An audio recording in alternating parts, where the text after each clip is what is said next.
JPGIS academy YouTube channel में आप सभी का हार्दिक स्वागत है।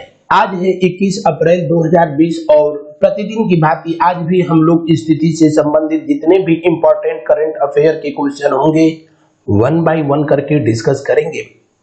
प्रस्तुत है आज का पहला सवाल। कोरोना वायरस वुहान की लैब में बनाया गया है। इस तथ्य का उजागर करने वाले नोबेल पुरस्कार विजेता वैज्ञानिक लुक मॉन्टेग्नर किस देश के वैज्ञानिक हैं? जी हां, जिस बात की डर थी वही हुआ। और अभी अमेरिका के राष्ट्रपति डोनाल्ड ट्रंप और उसके बाद नोबेल पुरस्कार विजेता वैज्ञानिक लुक मॉन्टेग्नर ने इस बात का दावा किया है कि कोरोना वायरस चीन के शहर वुहान के लैब में बनाया गया है और यह पूरी तरीके से एक प्लान के तहत बनाया गया वायरस है और इसके पीछे चीन की सोची समझी एक रणनीति है। पूरी दुनिया में कोरोना वायरस पहुंच गया, लेकिन चीन के वुहान से कोरोना वायरस चीन की राजधानी बीजिंग तक नहीं पहुंच पाया या चीन के दूसरे शहरों में नहीं पहुंचा, तो कहीं ना कहीं दाल में काला है। वर्ष 2008 में मेडिसिन के लिए नोबेल पुरस्कार विजेता वैज्ञानिक लुक मॉन्टेग्नर फ्रांस के निवासी हैं। किस देश के निवासी हैं? फ्रांस के निवासी हैं लुक मॉन्टेग्नर, जिन्हें वर्ष 2008 में HIV एड्स के वायरस पर किए गए शोध कार्य के लिए इनको मेडिसिन का नोबेल पुरस्कार प्रदान किया गया था। अगला सवाल, अर्पणा माथुर को किस देश की आर्थिक सलाहकार परिषद में नियुक्त किया गया है? जी हां, अमेरिका की आर्थिक सलाहकार परिषद में नियुक्त होने वाली एकमात्र भारतीय अर्पणा माथुर, जो कि भारत के राज्यसभा के पूर्व महासचिव योगेंद्र नारायण सिंह की बेटी हैं। आपको डोनाल्ड ट्रंप गवर्नमेंट की इकोनॉमिकल एडवाइजरी काउंसिल में अपॉइंट किया गया है। अर्पणा माथुर, जो कि वर्ष 2000 में बतौर PhD स्कॉलर अमेरिका गई थी और अपनी पढ़ाई पूरी करने के बाद अमेरिका की इंटरप्राइजेस इंस्टीट्यूट में एज अ थिंक टैंक के रूप में काम कर रही थी और अब नोवेल कोरोना वायरस के कारण अमेरिका की अर्थव्यवस्था, जो कि पूरी तरीके से अस्त व्यस्त हो गई है, उसको पुनः पटरी पर लाने के लिए जो आर्थिक सलाहकार परिषद में विद्वान लोगों को नियुक्त किया गया है, उसमें जगह पाने वाली एकमात्र भारतीय है अर्पणा माथुर। बढ़ते हैं अगले सवाल की तरफ। किस बैंक के द्वारा कोरोना वायरस के कारण सेफ्टी ग्रिड अभियान शुरू किया गया है? जी हां, HDFC बैंक यानी housing development finance corporation bank के द्वारा कोरोना वायरस के प्रसार को रोकने के लिए सेफ्टी ग्रिड अभियान शुरू किया गया है। HDFC बैंक के द्वारा सार्वजनिक स्थलों पर सोशल डिस्टेंसिंग को बढ़ावा देने के लिए HDFC सेफ्टी ग्रिड अभियान को आरंभ किया गया है और इस अभियान के द्वारा जनरल स्टोर, मेडिकल स्टोर या ATM जैसे जगहों पर 1 मीटर की दूरी पर निशान बनाए जाएंगे, जहां लोग खड़ा होकर के अपनी बारी का इंतजार करेंगे, जिससे सोशल डिस्टेंसिंग को बढ़ावा देने में मदद मिलेगी। HDFC बैंक, जिसकी स्थापना 1994 में हुई थी और आदित्य पुरी वर्तमान समय में MD and chief executive officer of HDFC bank है। HDFC बैंक का हेडक्वार्टर मुंबई में स्थित है। हाल ही में HDFC बैंक इसलिए चर्चा में रहा था कि पीपुल्स बैंक ऑफ चाइना के द्वारा HDFC बैंक में अपनी शेयरधारिता बढ़ाई गई थी।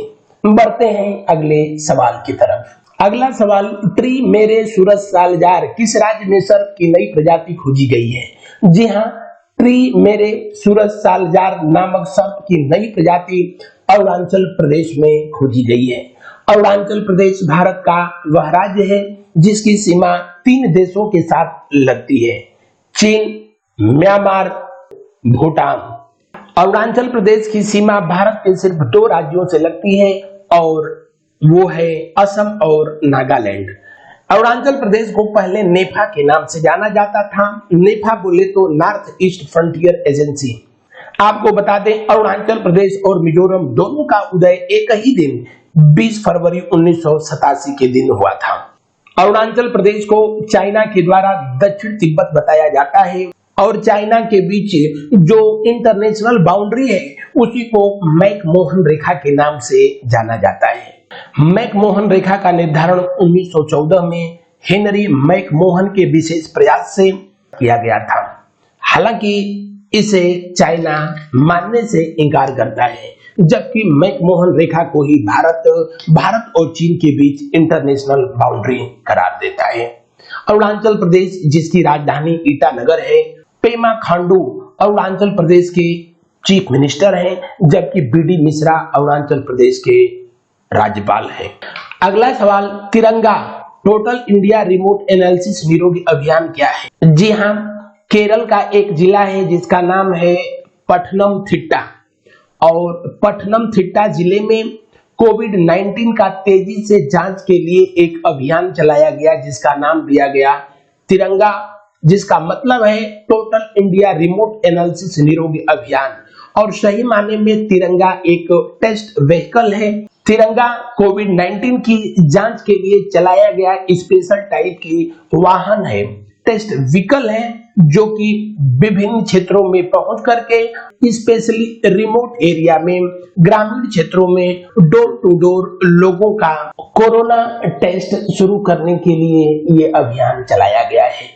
आपको जानकारी के लिए बता दूं, सबसे पहले कोरोना वायरस का पहला मामला केरल राज्य में ही आया था 30 जनवरी 2020 को, और केरल भारत का पहला राज्य है जिसने कि कोरोना वायरस को राज्य की आपदा घोषित किया।